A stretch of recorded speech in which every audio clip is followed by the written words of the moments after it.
നമസ്കാരം.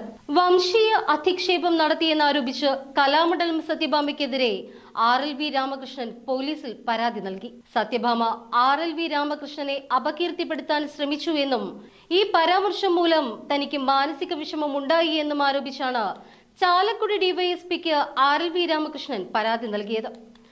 RLV രാമകൃഷ്ണൻ 10 പേജിലധികം വരുന്ന രേഖാമൂലമുള്ള പരാതിയും അവരുടെ പരാമർശങ്ങളുടെ വീഡിയോയും ഡിവൈഎസ്പിക്ക് സമർപ്പിച്ചു.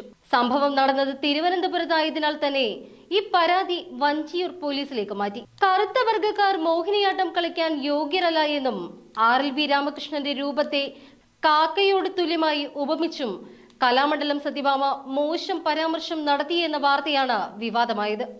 ഈ അപകീർത്തികരമായ അഭിപ്രായം വ്യാപകമായ വിമർശനങ്ങൾക്കും കാരണമായി.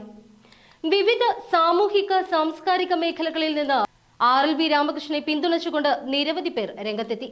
സോഷ്യൽ മീഡിയ പ്ലാറ്റ്ഫോമുകളിൽ ഉൾപ്പെടെ കടുത്ത സൈബർ ആക്രമണങ്ങളും വിമർശനങ്ങളും താൻ നേരിടുന്നുണ്ട് എന്ന് കലാമണ്ഡലം സത്യഭാമയും അവകാശപ്പെട്ടു. മോഹിനിയായിരിക്കണം എപ്പോഴും മോഹിനിയാട്ടം കളിക്കുന്ന ആൾക്കാർ. ഇയാളെ കണ്ടുകഴിഞ്ഞാൽ കാക്കയുടെ നിറമാണ്. എല്ലാം കൊണ്ടും കാലിങ്ങനെ അകത്തി വെച്ച് കളിക്കേണ്ട കലാരൂപമാണ് മോഹിനിയാട്ടം. ഒരു പുരുഷൻ കാലും കവച്ചു വെച്ച് മോഹിനിയാട്ടം കളിക്കുന്ന അത്രയും അരോചകമായ മറ്റൊന്നില്ല. എന്റെ അഭിപ്രായത്തിൽ മോഹിനിയാട്ടമൊക്കെ ആൺപിള്ളേർ കളിക്കണമെങ്കിൽ തന്നെ അതുപോലെ സൗന്ദര്യമുള്ള ആൺകുട്ടികളായിരിക്കണം. ആൺപിള്ളേരിലും നല്ല സൗന്ദര്യമുള്ളവരുണ്ട്. ഇവനെ കണ്ടു കഴിഞ്ഞാൽ പെറ്റ തള്ള പോലും സഹിക്കില്ല.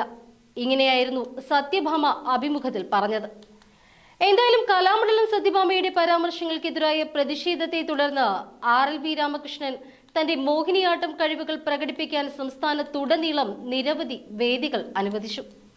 അധ്യാപകരും വിദ്യാർത്ഥികളും അടങ്ങുന്ന നിറഞ്ഞ സദസ്സിൽ അദ്ദേഹം അടുത്തിടെ കലാമണ്ഡലത്തിൽ പോലും മോഹിനിയാട്ടം അവതരിപ്പിച്ചു.